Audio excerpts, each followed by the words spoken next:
আসসালামু আলাইকুম।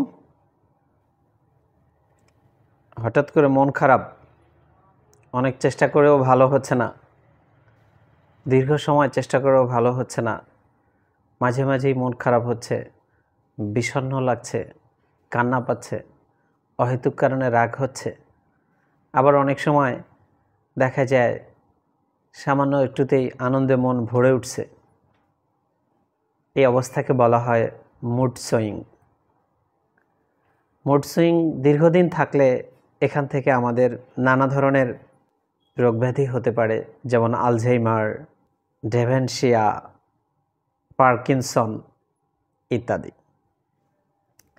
বিশেষজ্ঞ বিজ্ঞানীরা এবং ডাক্তাররা অনেক গবেষণা করে দেখেছেন যে 4টি হরমোন আমাদেরকে এই মুড সুইং এবং কিছু বিষণ্ণতা, ডিপ্রেশন রোগ থেকে রক্ষা করতে পারে। এই 4টি হরমোনকে বিশেষজ্ঞরা হ্যাপি হরমোন হিসেবে অভিহিত করেছেন, যাদের মধ্যে প্রথমটি হলো হচ্ছে ডোপামিন। এই ডোপামিন হরমোনটি এটিকে বলা হয় গুড ফিলিং হরমোন। প্রেম, চ্যালেঞ্জপূর্ণ কোনো কাজ করা সম্পন্ন করার পরে এবং আপনাকে কেউ অভিনন্দন বার্তা পাঠিয়েছে, এই সমস্ত কারণেই এই হরমোনের ক্ষরণটা বেড়ে যায়।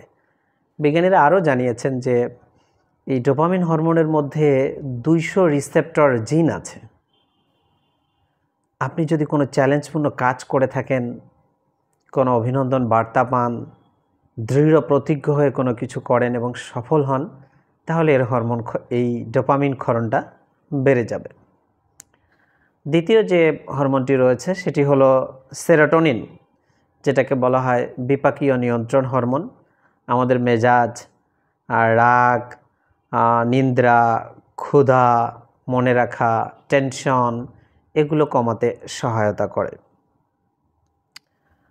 এটি বৃদ্ধির একমাত্র উপায় হলো প্রকৃতির কাছাকাছি থাকা। প্রকৃতির কাছাকাছি থাকা, সেজন্য আমাদেরকে প্রচুর আউটিং করতে হবে, দূরে যেতে হবে। এছাড়াও লেটুস, বিট, পালং শাক এর ক্ষরণ বৃদ্ধি করতে সহায়তা করে। তৃতীয় গুরুত্বপূর্ণ হরমোনটি হলো হচ্ছে অক্সিটোসিন। এটিকে লাভ হরমোন বলা হয়। প্রেমানুভূতি, সম্পর্কের গভীরতা, কার উপর ভরসা করা যাবে, কার উপর ভরসা করা যাবে না, এসব কিছু নিয়ন্ত্রণ করে অক্সিটোসিন।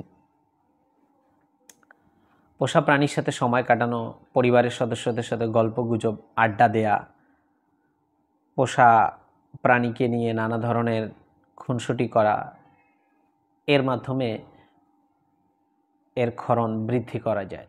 সর্বশেষে যে গুরুত্বপূর্ণ হরমোনটি রয়েছে সেটি হলো হচ্ছে এন্ডরফিন হরমোন। এই এন্ডরফিন হরমোনকে বলা হয় পেইন কিলার হরমোন। শারীরিক ও মানসিক উভয় ধরনের আঘাত যখন আমরা পেয়ে থাকি, তখন এই শারীরিক ও মানসিক আঘাত থেকে আমাদেরকে রক্ষা করে এন্ডরফিন হরমোনটি।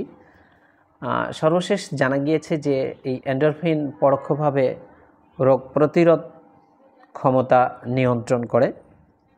এই হরমোনটি বৃদ্ধির উপায় হলো প্রাণ খুলে হাসা। আড্ডা দিন, গল্প করুন, প্রাণ খুলে হাসুন। প্রবাদ আছে যে প্রাণ খুলে হাসলে আয়ু বাড়ে। দেখা হবে আবার নতুন কোনো ভিডিওতে নতুন তথ্য নিয়ে। ততক্ষণ পর্যন্ত আপনারা ভালো থাকবেন, সুস্থ থাকবেন, সুন্দর থাকবেন, এগিয়ে যাবেন। আসসালামু আলাইকুম ওয়া রাহমাতুল্লাহি ওয়া বারাকাতুহু।